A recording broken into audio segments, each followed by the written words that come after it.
अस्सलाम वालेकुम नाज़रीन, मैं हूं अदनान हाशमी आपकी खिदमत में एक बार फिर हाजिर हैं। जैसे कि आपको पता है कि अपडेट आपके लिए लाते हैं, गर्मा गर्म खबर लेके आते हैं।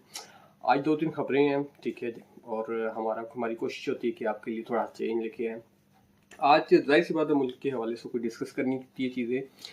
सबसे पहले तो हम क्या कहते हैं, जो पीटीआई के अंदर ख़ास तौर पे जो जो धड़े बने हुए थे उनके बारे में बात कर लेते हैं। जैसे कि आपको पता है कि क्या कहते हैं, फवाद चौधरी साहब और शेर अफजल मरवत साहब, इनकी लड़ाई आपके सामने ही है।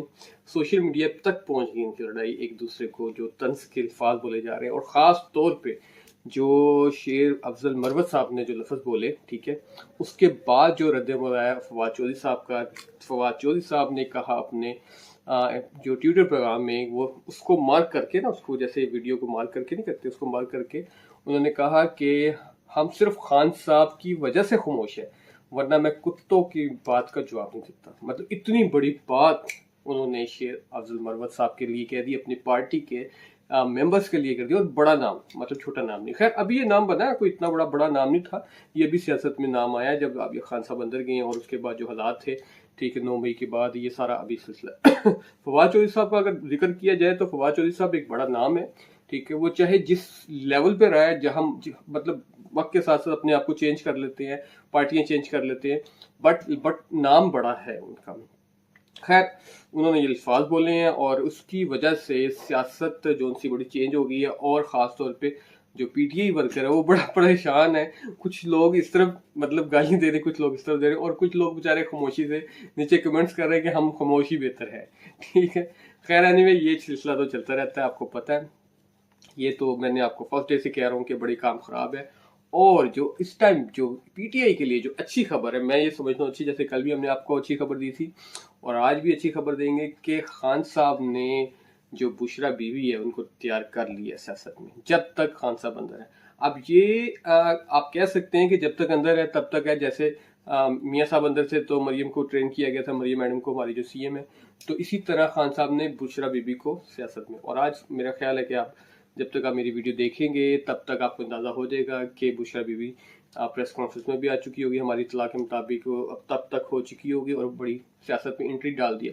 और इन 2-4 दिनों में बुशरा बीबी ने इजलास भी तलब कर लिए और उनकी सदारत भी की है, बाकायदा पार्टी से मुशावरत भी की है, किस तरह लेके चलना है, एहतजाज क्या करना है, किस तरह खान साहब को बाहर लेके आना है। ये सारी चीज़ें मतलब वो पेपर वर्क उन्होंने तैयार कर लिया। खैर, एनीवे, और उसके साथ साथ आपसे जो बड़ी खबर एक और शेयर कर लें। जैसे कि लोगों ने मियाँ साहब के बारे में कहा था कि मियाँ साहब मुल्क से भाग गए। तो हमने आपको कल ही बताया था कि मियाँ साहब 2 से 3 रोज लंदन में रहेंगे, यूके, उसके बाद अमेरिका जाएंगे। तो आज ही मियाँ साहब अमेरिका जा चुके हैं। वो 203 रोज तो पूरे हो गए तकरीबन, परसों गए थे, 2 दिन तो पूरे हो गए हैं, ठीक है। अब अमेरिका चलेंगे। अमेरिका में भी कुछ ऐसे मामला है, वो देखें वो क्या करते हैं, कितने दिन स्टे करते हैं, अभी तक ये इतला नहीं है। नेक्स्ट उनकी जो फ्लाइट है वो किस जगह की होगी, वो आने वाले दिनों में आपको ज़रूर बताएंगे। और वो जाहिर सी बात है, मुल्क के मामलात के लिए जा रहे हैं, और मुल्क की जिसको कहते हैं मुश्किलात को आसान करने के लिए उनका दावा ये कि हम जो मुल्क हमारा मुश्किलात में फंसा हुआ है, तो मैं आसान करने के लिए उनके मुल्क की हेल्प के लिए कोशिश कर रहे हैं। और इसके साथ साथ जो जो कल जो हमारी जो कहते हैं जो पंजाब की सीएम है मरीम नवाज साहबा, उन्होंने काफ़ी जो जब वहाँ पे एक तकरीब से एक बातचीत की, ठीक है, और स्पीच करते हुए उन्होंने फरमाया कि जी, कि आपको अनकरीब ये सुनने को मिलेगा, ये जो फितना है, ठीक है। और फितना आपको पता वो किनको कहते हैं, वो खान साहब को कहते हैं, खान साहब की पार्टी को कहते हैं। ये फितना अनकरीब ख़त्म होते नज़र आएगा।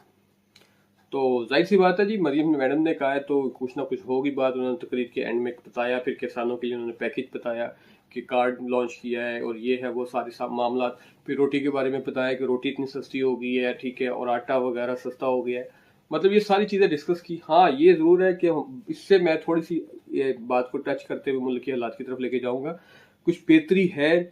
और आज तो जो इंडस है, मतलब 1000 से प्लस हो गई है, तो मतलब आगे निकल गई है। और आप ये देखें कि वो दिन ब दिन बढ़ती जा रही है। मैंने आपको लास्ट टाइम 2 महीने 1.5 महीने पहले बता दिया था तकरीबन कि वो 1 लाख तक पहुंचेगी। उससे बेहतर पाकिस्तान के रिजल्ट आ रहे हैं। और आज भी चिकन का रेट नीचे आया मजीद, और वो तकरीबन 550 पे रेट आ गया है। तो बेहतरी आ तो रही है, लेकिन ये जो मैं साथ साथ ये भी आपको बताता चलूँ कि ये जो रेट है चिकन, सब्जी, दूध, दही वगैरह, ये बड़ी ज़रूरी है हमारे लिए, ज़रूरत की चीज़ें हैं, ये बहुत ज़रूरी है, ये हुकूमत को चाहिए इसको जल्दी नीचे लेके आए। लेकिन इसके साथ साथ मैं आपको बता दूं ये सिर्फ टेम्परेरी ना हो, क्योंकि अक्सर ऐसा हो रहा है कि हुकूमत कोई भी प्लान कर रही है, मतलब महंगाई को कंट्रोल करने के लिए काविश करती है, हर गवर्नमेंट करती है, ये लोग भी कर रहे हैं, बट ऐसा हो रहा है कि सिर्फ चंद दिनों के लिए चीज़ें नीचे आती है फिर ऊपर आ जाती है। जब हुकूमत दावे करती है, अभी जैसे हुकूमत का बड़ा दावा है कि महंगाई को काफ़ी हद तक कंट्रोल कर लिया, ये सच है कि महंगाई हो नहीं रही। और अगर आप ये कहे कि महंगाई काफी नीचे आ गई है तो ये भी झूठ है, ऐसा भी नहीं है। ठीक है, हम ये जरूर कह सकते हैं कि अगर कोई चीज 100 रुपए की होती थी तो बढ़ के 200 की होती थी, आज वो 100 से नीचे जरूर आ रही है या 100 पे रुकी हुई है। तो 100 से अगर नीचे आ रही तो 90, 80, 85 इस तरह करके आ रही है। ये नहीं आप कह सकते कि 50% नीचे आ गया, ऐसा कुछ सीन नहीं है। तो काफी चीजें सस्ती है, फल भी काफी रेट नीचे आए। मैं मार्केट विजिट किया था मैंने तो, और ओवरऑल भी मतलब हमने जो रिपोर्ट देखी है काफी नीचे बेहतरी है, पाकिस्तान के लिए बेहतर हालात हो रहे हैं। लेकिन ये सोचना जरूर होगा कि आने वाले दिनों तक ये बेहतर रहेंगे कि नहीं रहेंगे, क्योंकि पाकिस्तान में स्टेबल कोई चीज रहती नहीं। ठीक है, वो मामला खराब हो जाते हैं। इसके साथ हम आपको एक बड़ी खबर देते हैं, जो गंडापुर साहब हैं, ठीक है, अली अमीनपुर गंडा, तो वो जनाब क्या कहते हैं, इन्होंने धमकी लगा दी, कल वीडियो पैगाम दिया आपके सामने है। और उन्होंने गंडापुर साहब ने कहा कि जब मेरी बुशरा बीबी साहब से मैडम से जो बात हुई और खान साहब की सिस्टर से बात हुई तो पता चला कि खान साहब को बिजली से भी महरूम रखा गया, पानी से भी महरूम रखा गया, मतलब मेडिसिन से भी, हर चीज़ से बहुत ज़्यादा खान साहब को तंगी दी गई, खान साहब को बहुत टाइट किया गया, प्रॉब्लम में ला, मुश्किलात बढ़ा दी खान साहब की। तो अगर अब ये हुकूमत ने कोई काम किया तो हम धमाधम मस्त कलंदर के देंगे। खैर आपको उनको पता है कि वो तो धमकी देते हैं, वो तो उन्होंने बड़ी वो चीफ जस्टिस के हवाले से भी धमकी दी थी। कल मैंने जिक्र किया था कि बड़ा उन्होंने चीफ जस्टिस साहब के बारे में ये कहा था कि ये अगर ये आ गए तो मैं ये करूंगा वो करूंगा, तुम्हारा बाप का मुल्क है तो मैं तुम्हारा बाप, पकड़ो मुझे अपने बाप को, मतलब ये कहते रहते हैं, उनकी ये बात चलती रहती है। खैर हमने इस बात पे क्या गौर करना है, बट ये है कि उन्होंने एहतजाज की कॉल दे दी है। और सबसे बड़ी बात ये है कि पेशावर में ऐलान किया गया है इस दफा मरकज पेशावर का। अब ये सोचे आप, ये पॉइंट है जो अभी तक मेरा ख्याल है कई लोगों ने नहीं उठाया, लेकिन सोशल मीडिया पे कुछ लोग ये पॉइंट उठा रहे हैं कि इस दफा पेशावर क्यों, इस्लामाबाद क्यों नहीं, लाहौर क्यों नहीं, पिंडी क्यों नहीं, और दूसरे भी शहर है, पेशावर क्यों? इसकी रीजन मैं आपको बताता हूँ। पेशावर में किसकी गवर्नमेंट है? पीटीआई की। तो आप लोग इजीली काम करोगे, आप जितना बंदा लेके जाओगे, आपको पता है हमारा प्रोटेस्ट हो जाएगा, सब कुछ हो जाएगा। लेकिन ये जलसे का ऐलान किया गया, 2 बजे का टाइम दोपहर का दिया गया।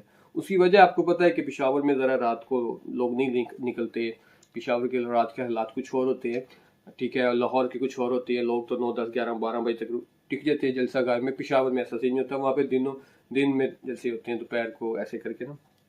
तो जुमे का दिन डिसाइड किया दोपहर को 2 बजे, मतलब 2 बजे का मतलब है कि 4, 5 तो बज ही जाएंगे जलसा होते थे शुरू, यही टाइम होगा। तो वो उन्होंने ऐलान किया। और दूसरा उन्होंने फरमाया कि जी हम क्या कहते हैं एहतजाज करेंगे, एहतजाज का और प्रोटेस्ट का जितना भी शेड्यूल उन्होंने बना लिया जलसे जुलूसों को और सीधे कर रहे हैं। और साथ मतलब जो इजलास में जो सदारत कर रही हैं बुशरा बीबी, जो कि मैंने आपको पहले अर्ज कर दिया है कि आने वाले दिनों में वो मुकम्मल हैंड ओवर उनके हाथ में आने वाला है। और ये कुछ पीटीआई के जो लोग हैं, बल्कि मेजोरिटी कह रही है अच्छा साइन है, लेकिन जो लोग लीड कर रहे हैं अभी, जितने जो लोग लीडरान बनते हैं अपने आप को, उनके लिए अच्छा साइन नहीं है। और वो लोग इस टाइम उस बड़ी परेशानी का उनका मामला बने हुए हैं, देखने वाली उनकी चेहरे हैं, ठीक है, परेशानी से कि ये क्या होने जा रहा है। देखते हैं जी क्या करती हैं बुशरा बीबी। और इसी तरह जो खान साहब की सिस्टर है, वो फिर बात वही आ गई, बुशरा बीबी को इन कर लिया, खान साहब की सिस्टर को साइड पे कर लिया। अब देखते हैं कि क्या होता है, क्योंकि एक तो खान साहब की सिस्टर भी जाहिर सी बात है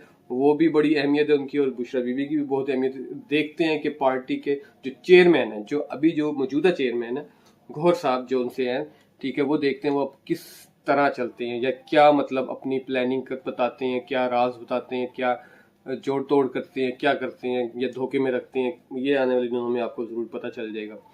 तो ये चंद चीज़ें चंद आपसे बातें डिस्कस करनी थी। मुल्क के हवाले से हमने आपको बता दिया है कि मुल्क के हवाले से काफ़ी बेहतरी है, और मियां नवाज शरीफ के हवाले से भी बता दिया है कि वो अब अमेरिका में है, चले गए हैं। और हाँ ये ज़रूर है कि जो मतलब पीटीआई का जो अभी जो मौक़िफ़ है इस टाइम थोड़ा सा हिला हुआ है, क्योंकि जो मतलब शाह मोहम्मद कुरैशी साहब है, उनके जो बेटे हैं, उनका इस्तीफ़ा आपको पता है कि ना, मैंने आपको कल भी बताया था, उनका इस्तीफ़ा जो उनसा वो ले लिया गया है और उनको उसी मतलब पॉइंट की वजह से, वोटिंग की वजह से उनको सजा दी जा रही है। लेकिन उनका मुतालबा ये है कि अगर मुझे सजा मिल रही तो बाकियों को क्यों नहीं, मतलब बाकी लोग 9, 10, 11 जो लोग थे, ठीक है, उनको सजा क्यों नहीं मिली जा रही। तो मैंने तो वोट भी नहीं डाला, सच तो ये है, वाकई में उन्होंने वोट नहीं डाला, तो वो तो लेकिन आए नहीं, वो बैकअप पे थे। मैंने आपको लास्ट टाइम भी बताया था, उनको बैकअप पे रखा हुआ था बकायदा गाड़ी के अंदर, ठीक है, ये इतला है, मतलब तरह से आई हुई है खबर कि गाड़ी में अंदर बैकअप पे रखा हुआ था, और भी 2 लोगों को बैकअप पे रखा हुआ था कि अगर हमारे वोटिंग में कमी हुई तो फिर इनको सरप्राइज के तौर पे अंदर लेके जाएंगे और उनके लिए सीट कुमती जहां बेंचेस है वहां पे रखा जाएगा और उनको वहां बैठा के और उनसे वोट की गिनती, वोट दिलवाया जाएगा। खैर, तो ये चीजें वो अब उनका प्रोटेस्ट राइट है पे वो कह रहे हैं कि मुझे भी इंसाफ उस तरह मिले जिस तरह बाकियों की तरह, अगर बाकियों को माफ किया जा रहा है तो मुझे भी मिले। बिल्कुल सच बात है, अगर बाकियों के साथ अगर इंसाफ, मतलब सबके साथ इंसाफ होना चाहिए, बाकियों को अगर मतलब आप माफ कर रहे हैं तो इनको भी माफी मिलनी चाहिए। तो खैर, इस हवाले से अब देखते क्या होता है। तो खैर, इसके साथ हमें इजाज़त दें, आज के लिए इतना ही। तो अगले प्रोग्राम में शामिल होंगे इंशाल्लाह। हमें दुआ करें, हमारे लिए दुआ किया करें और हमें सपोर्ट करें, आपकी सपोर्ट की ज़रूरत है। और अदनान हाशमी को इजाज़त दें। अल्लाह हाफिज़।